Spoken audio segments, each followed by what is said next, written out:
Mr. Speaker, point of order. Point of order. It appears that I've got somebody's attention up there, but it does not appear to be the Speaker. That's because the House of Commons is closed, and other than for a few stragglers that are still hanging around reminiscing, I'm basically here all alone talking to myself in this chamber.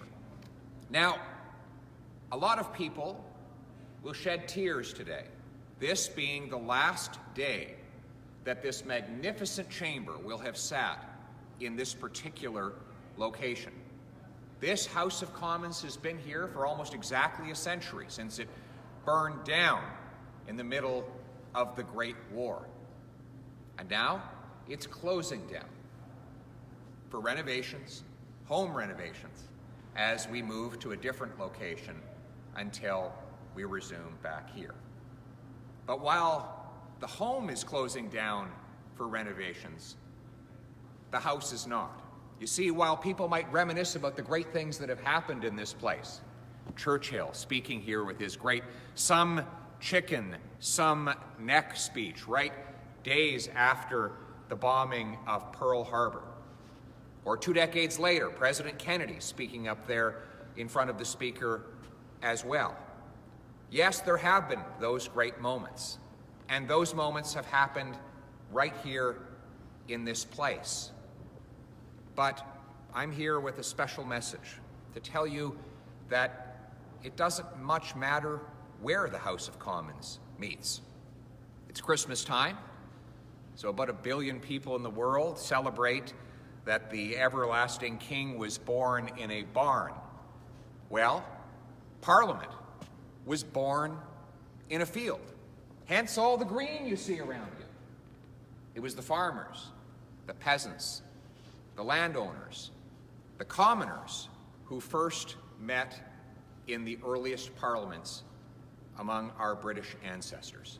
It was in the field of Runnymede where the commoners held responsible King John and forced him, against his will, to sign the Magna Carta, the Great Charter, which restricted his power. It was not so much a document telling him what he must do, but what he must stop doing. No more arrests without charges. No more taxation without the approval of those paying the tax. No more confiscation without compensation.